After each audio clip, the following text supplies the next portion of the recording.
ہمارے محترم دوستوں، بزرگوں، عزیزوں، معاشرے کے آداب وہ ملیں گے اتباع سنت سے، ورنہ اس زمانے میں ایسی حیوانی زندگی ہے جس اولاد کے لیے مال کماتے ہیں، بھی بچوں کے لیے، ان کے ساتھ مال کمانے کی دھن میں کھیلنے، بیٹھنے، کھانے کا موقع نہیں ملتا۔ ہر سمجھتے تھے پہلے تو یہ اپنے دین کو قربان کرتا ہے خواہش کے لیے، پھر خواہشات میں اتنا آگے بڑھتا ہے کہ خواہش کو قربان کرتا ہے دوسری خواہش کے لیے۔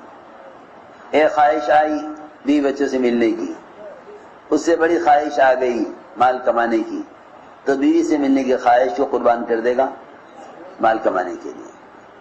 صبح نکل جاتے ہیں، شام کو آتے ہیں، صبح بچے سوتے ہوتے ہیں، شام کو سوتے ملتے ہیں، انہیں بچوں کے ساتھ ملنا نصیب نہیں ہوتا، کیونکہ معاشرے کے لائن کے آداب اور اس کے طریقے،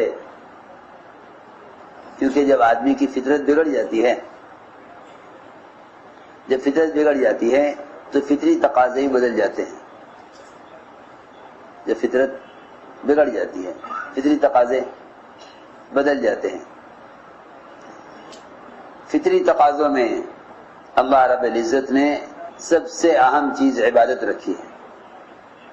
جو لوگ عبادت پر نہیں آئیں گے وہ اپنی اولاد اور متعلقین اور اہل سے فطری محبت نہیں کریں گے،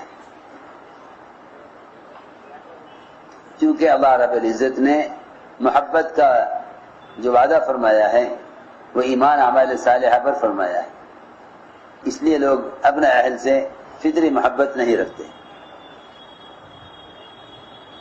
انہیں ایک ضرورت کی چیز سمجھتے ہیں اور ضرورت پر استعمال کرتے ہیں،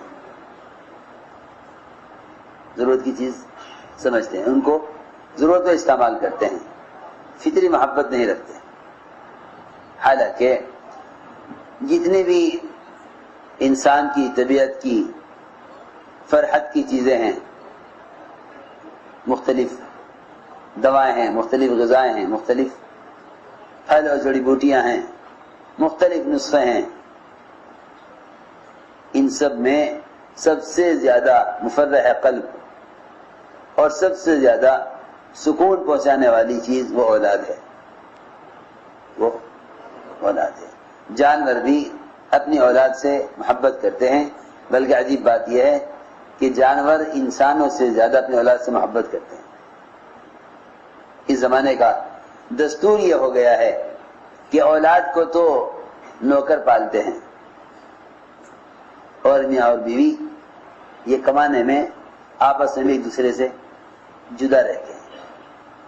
یہ اس کو اس زمانے میں ترقی کہا جاتا ہے کہ والدین کمانے میں ایک دوسرے سے جدا رہتے ہیں اور اولاد ان کو نوکر پالتے ہیں۔ آپ جا کے دیکھ لو، سارا یورپ کا نظام یہی ہے جو بڑی تیزی کے ساتھ مسلمانوں میں آ رہا ہے کہ اولاد کو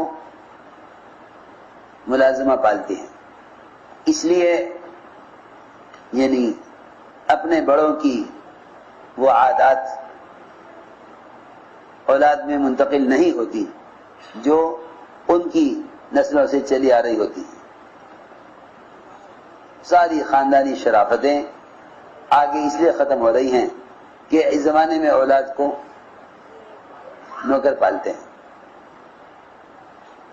حالانکہ ماں کی گود وہ سب سے پہلی تربیت گاہ ہے، سب سے پہلی تربیت گاہ ہے۔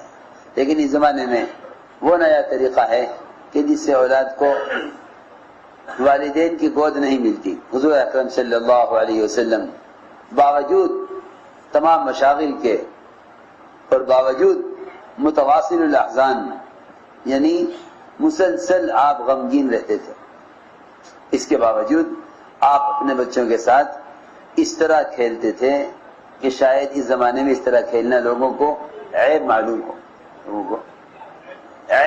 ہو، کوئی دیکھ لے گا تو کیا کہے گا۔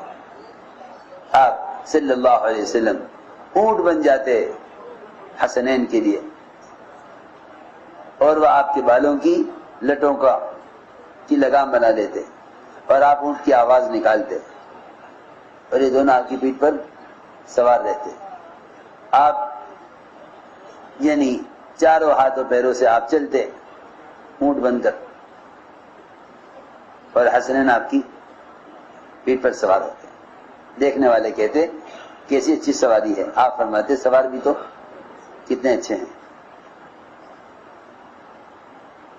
اپنے مونڈوں پر بچوں کو بٹھا کر صحابہ کے درمیان آپ نکل آتے تھے. حسین میں سے کوئی ایک چادر میں الجھ کر گرا, آپ خطبہ دیتے دیتے منبر سے بھاگے اسے اٹھانے کے لیے. اب یہ کیونکہ جب دین نہیں رہے گا تو فطری تقاضے ختم ہو جائیں گے. اتنی دنیا مطلوب ہے کہ والدین کو اولاد کی اور اولاد کو والدین کی کوئی پرواہ نہیں ہے. جس طرح جانور اپنی اولادوں کو بھول جاتے ہیں بڑے ہونے کے بعد, اولادیں اپنے والدین کو بھول جاتی ہیں, وہ جانوروں کی صفت اب انسانوں میں آ رہی ہے.